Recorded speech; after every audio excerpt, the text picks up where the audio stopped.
Mute-nya dibuka, Bu. Mute-nya, mute. Ah, Aduh, saya ngomong dari tadi ternyata di mute ya. Iya, ada sukacita pagi hari ini Bapak Ibu. Kita percaya dengan kuasa Tuhan ya. Tuhan tidak pernah meninggalkan kita, membiarkan kita apapun keadaan kondisi kita. Dan tadi di sini judul saya adalah rendah hati atau rendah diri di hadapan Tuhan, yang mana yang lebih utama. Dan di sini Bapak Ibu saya mengambil ayat tentang merendahkan hati dan merendahkan diri di dalam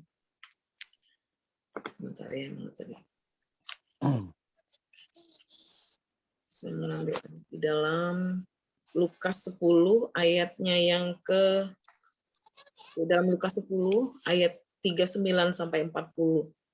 Mungkin ada yang mau membaca buat kita, Pak Andre? Lukas 9 dari Lukas 10 ayat 39 sampai 40. tunggu sebentar. Lukas 10 10 39 dan baik, Lukas 10 ayat 39 sampai 40. Begini firman Tuhan. Perempuan itu mempunyai seorang saudara yang bernama Maria. Maria ini duduk dekat kaki Tuhan dan terus mendengarkannya perkataannya. Amin. Ayat 40. Sedang Marta sibuk sekali melayani. Ia mendekati Yesus dan berkata, "Tuhan, tidakkah engkau peduli bahwa saudaraku membiarkan aku melayani seorang diri? Suruhlah dia membantu aku." Amin. amin, amin. Nah, jadi Bapak Ibu di sini kita melihat pelajaran dari Maria. Maria itu mampu mengatasnamakan Tuhan di atas segala sesuatu sebelum dia melakukan pekerjaan yang lain. Artinya dia mau dia rendah hati datang kepada Tuhan, mendengarkan apa yang disampaikan Yesus. Tetapi di situ apa yang kita petik dari Maria? Yang kita petik yang utama adalah Maria menempatkan Tuhan sebelum dia melakukan pekerjaan, sebelum dia melakukan aktivitas. Dia percaya karena disinilah yang namanya bergaul karib dengan Tuhan, seperti apa yang dilakukan Maria. Maria rendah hati, dia mau mendengar. Orang yang rendah hati seperti Maria mau diajar, mau mendengarkan ya Bapak Ibu, seperti yang dikatakan di dalam Lukas Lukas 1 ayat 52. Orang yang rendah hati, orang rendah hati itu mau diajar, mau dididik, mau dibimbing dan mau mendengarkan orang lain, apa perkataan orang lain. Jadi sebelum dia melakukan apa yang dia perbuat, itu yang diteladankan Maria ini. Dia duduk diam di bawah kaki Yesus.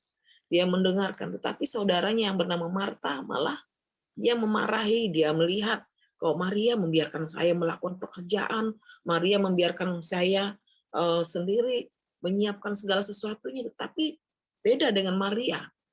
Maria mengatasnamakan Tuhan, Maria selalu memprioritaskan Tuhan dari yang utama sebelum dia melakukan segala apa yang dia perbuat. Seperti itu juga Bapak Ibu.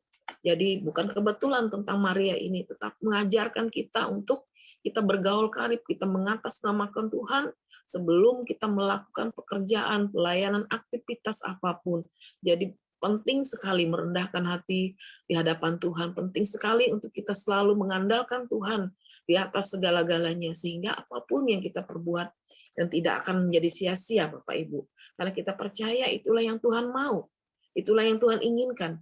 Dan seperti apa dikatakan dalam juga bangsa Israel waktu keluar dari padang gurun, Tuhan selalu memberikan apa roti mana Bapak Ibu. Memberikan berkat-berkat itu pagi hari. Tuhan itu memberikan menunjukkan jalan-jalannya. Dan itu yang dikatakan di dalam ayat ini yang sangat luar biasa. Saya sangat suka dengan apa yang dilakukan Maria, karena Maria selalu mengambil yang terbaik. Ya, itu yang Tuhan mau yang kita lakukan Bapak Ibu sekalian. Kita merendahkan diri, kita datang dengan Tuhan, kita mau lewat firman Tuhan, lewat doa, tapi bukan yang kita ambil yang pertama bangun pagi-pagi mengambil handphone. Dan itu sangat fatal menurut saya Bapak. Kita ambil handphone, kita mencari lihat chat-chatnya teman-teman. Jadi ya itu sebenarnya mencuri waktu kita. Seperti apa yang dikatakan di dalam Yohanes 10 ayat 10, pencuri datang membunuh dan membinasakan. Ya harusnya waktu itu saatnya untuk kita datang bersekutu, berdoa, merenungkan firman Tuhan, pagi-pagi berdoa, berlutut di hadapan Tuhan. Malah yang kita lakukan adalah mengambil sesuatu yang itu dengan melihat chattingan orang lain di dalam handphone kita. Ya harusnya gunakan waktu untuk mencari Tuhan. Karena hari-hari ini Bapak Ibu, bukan kebetulan situasi-situasi yang seperti ini, lewat goncangan corona yang terjadi itu, Tuhan mau memulihkan gerejanya, Tuhan mau memulihkan hubungan kita, memulihkan hubungan orang tua dengan anak, saudara dengan saudari, dan di situ kita banyak waktu untuk bersama-sama bersekutu, bersama-sama merenungkan firman Tuhan, berdoa, dan itu yang Tuhan mau hari-hari ini, karena Tuhan sendiri berbicara lewat goncangan. Apa yang dikatakan, sedikit waktu lagi aku akan menggoncangkan langit, laut, dan juga darat. Artinya goncangan itu boleh ada, supaya hubungan kita dipulihkan, hubungan kita dengan orang tua, hubungan kita dengan saudara-saudari, dan banyak waktu kita saling semakin dekat hubungan. Seperti apa yang dilakukan Maria, dia mendekatkan diri kepada Tuhan, dia mencari wajah Tuhan, dia mau mendengarkan apa yang disampaikan Yesus. Itu yang luar biasa, Bapak Ibu. Yang kedua, saya mau ingatkan buat kita, di sini ada rendah diri atau tentang rendah diri ada dua pemahaman. Rendah diri karena minder atau bagaimana? Kadang-kadang rendah diri karena minder. Karena dia jangan pernah kita minder, karena kita punya karunia-karunia yang Tuhan berikan untuk kita bersaksi, untuk kita menyampaikan firman Tuhan, untuk menyampaikan kabar baik. Kadang-kadang kita minder, Bapak Ibu. Orang ini sepertinya berduit, orang ini sepertinya seorang pejabat, orang ini kelihatannya punya pangkat dan segala macam. Seperti ya, jadi artinya kita jangan pernah minder jadi saksi Kristus di tengah-tengah dunia. Jangan pernah kita melihat orang lain sepertinya sepertinya orang itu terpandang begitu, jadi membuat kita rendah diri, kita takut, kita jadi ciut. Jadi bukan itu yang Tuhan mau, Bapak Ibu. Yang kedua, rendah diri, merendahkan diri di hadapan Tuhan. Itu artinya merendahkan diri itu penting, Bapak Ibu. Kenapa kita harus merendahkan diri di hadapan Tuhan? Bukan rendah hati, ya. Merendahkan diri harus di hadapan Tuhan. Karena tanpa Tuhan kita bukan apa-apa. Tanpa Tuhan kita bukan siapa-siapa. Karena apa yang kita pakai minum, apapun yang kita miliki itu adalah karunia dari Tuhan. Jadi itu sangat penting kita merendahkan diri di hadapan Tuhan, Bapak Ibu. Kita merendahkan diri karena kita tahu tanpa Tuhan kita tidak mampu. Tanpa Tuhan kita bukan apa-apa. Jadi di sini merendahkan hati hanya di hadapan Tuhan. Merendahkan diri hanya di hadapan Tuhan. Jangan pernah kita minder untuk menyampaikan karunia-karunia dan menjadi saksi Kristus di tengah situasi, di tengah dunia. Jadi kalau kita merendahkan hati di hadapan Tuhan, itu luar biasa, Bapak Ibu. Merendahkan hati karena kita tahu hidupku bukannya aku lagi, karena tanpa Tuhan aku tidak berdaya. Tanpa Tuhan aku tidak mampu. Karena kasih karunia Tuhanlah yang Dia berikan kepada kita. Segala apa yang kita pakai, minum, dan makan setiap hari. Bukan karena hebat, kuat, gagah kita, Bapak Ibu. Jadi itu yang saya sampaikan pagi hari ini buat kita. Dan kita percaya di hadapan Tuhan itu kita perlu merendahkan hati. Karena itu yang saya rasakan. Dan kita harus melakukan apa yang dikatakan di dalam Filipi pasal di dalam saya agak Mazmur 25 ayat 9. Ia membimbing orang yang rendah hati, kan?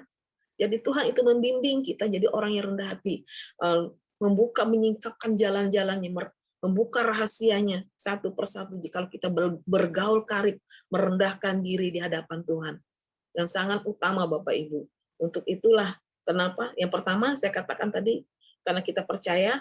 Yang pertama, Maria merendahkan hati di hadapan Tuhan. Dia jadi orang yang rendah hati, dia mau mendengar, mau diajar, mau dididik, dan mau dibimbing. Orang yang rendah hati dan tidak sombong, Bapak Ibu. Kalau orang yang meninggikan diri akan direndahkan. Yang kedua, yang perlu sekali kita adalah merendahkan diri itu adalah di hadapan Tuhan. bukan merendahkan diri, minder di hadapan manusia, tetapi justru di hadapan manusia kita menyampaikan saksi, menjadi saksi-saksi Kristus. Itu yang Tuhan mau. Nah, ini saja Bapak Ibu renungan singkat yang pagi hari ini yang bisa saya bagi buat kita semua. Kiranya firman ini boleh memberikan kekuatan, boleh jadi berkat bagi kita untuk kita mengandalkan Tuhan dalam segala hal, mengatasnamakan Tuhan dalam setiap rencana kita ke depan, apapun yang kita perbuat. Dan saya mengucap syukur pagi hari ini buat kita, kiranya boleh menjadi kekuatan dalam kehidupan kita. Dan satu hal, kita tetap mengandalkan Tuhan, apapun keadaan kondisi kita, di tengah-tengah situasi, nyaman, tidak nyaman, kita harus mengandalkan Tuhan, karena itulah yang Tuhan mau. Terima kasih Bapak Ibu, saya akan tutup renungan singkat saya dengan berdoa. Terima kasih Tuhan buat pagi hari yang indah ini. Biar lewat renungan singkat ini Tuhan, lewat bagaimana Maria datang kepada Engkau mengambil yang terbaik, dan kami percaya Engkau juga mengajarkan kami Tuhan, untuk selalu mengandalkan Engkau dalam segala hal, untuk selalu menempatkan Engkau di atas segala-galanya di dalam kehidupan kami. Terlebih lagi saat ini di tengah-tengah pandemi yang kami tidak tahu kapan berakhir, tetap kami percaya kuasa-Mu Tuhan, tetap kami percaya Engkaulah di atas segala-galanya. Inilah kami Tuhan, siapapun kami yang ada di dalam ruang Zoom pagi hari ini Tuhan, apapun menjadi beban pergumulan kami mau serahkan semua ke dalam tangan-Mu. Karena hanya Engkaulah jalan keluar atas setiap masalah pergumulan kami. Bagi yang sakit kesembuhkan, Engkau pulihkan, Engkau jamah dengan cara-Mu Tuhan.